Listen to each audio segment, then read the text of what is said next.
अच्छा, एक आखिरी सवाल राजन जी। कहा जाता है ब्राह्मण जो दलित है कहीं ना कहीं ब्राह्मण को उतना पसंद नहीं करते। कहते हैं कि उनकी पढ़ाई जो आज वो अशिक्षित है वो ब्राह्मणों की वजह से है। ब्राह्मणों ने उनको पढ़ने नहीं दिया, उनकी पीढ़ी को शिक्षित नहीं होने दिया। नहीं, नहीं, ये सब गलत है। देखिए, ब्राह्मणों को बदनाम करने के लिए कुछ ऐसे लोग आए जो उनको कान को भरते रहता है लोग। ब्राह्मणों ने हमेशा दलितों का सम्मान किया है, पिछड़ों का सम्मान किया है, पिछड़ों का सम्मान किया है और उनको शिक्षा-दीक्षा दिया है। जैसे कि अंग्रेजी काल आई, ब्रिटिश काल आया।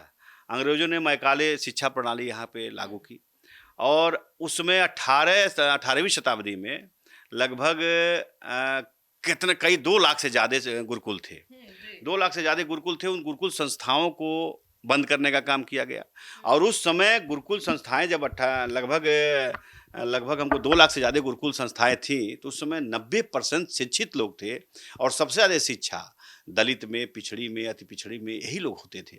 उस समय दलित पूरे देश में 90% शिक्षित लोग थे। तो इसलिए मैं कैसे आप कहोगे, कैसे लोग कह रहा है इन लोगों को समझाने की ज़रूरत है और हमको आपको यह दायित्व हमारा आपका बनता है कि कैसे इन लोगों को समझाएँ और कैसे इन लोगों को अपनी तरफ ओबलाइज़ कराएँ। हम लोगों ने शिक्षा-दीक्षा दिया है तो 90% लोग ये लोग शिक्षित थे उस समय। ये तो ब्रिटिश काल आया तो गुरुकुल बंद किया। गुरुकुल बंद करने के बाद इन लोगों को अशिक्षित करने का काम अंग्रेज़ों ने किया, ब्रिटिश काल ने किया। तो ब्रिटिश काल ने किया तो ब्रिटिश के खिलाफ इन लोगों को बोलना चाहिए। चाहे ऐसे लोग ब्रिटिश के जो दलाल थे, उन लोगों के खिलाफ बोलना चाहिए। ब्राह्मणों के खिलाफ नहीं बोलना चाहिए। लेकिन ये बात कहने के लिए किसी में हिम्मत होनी चाहिए। समझाने के लिए किसी को बोलने की ज़रूरत है, हिम्मत की ज़रूरत है। बोलना चाहिए। जब ये बोलेंगे तभी उनके पास कोई शब्द आएगा।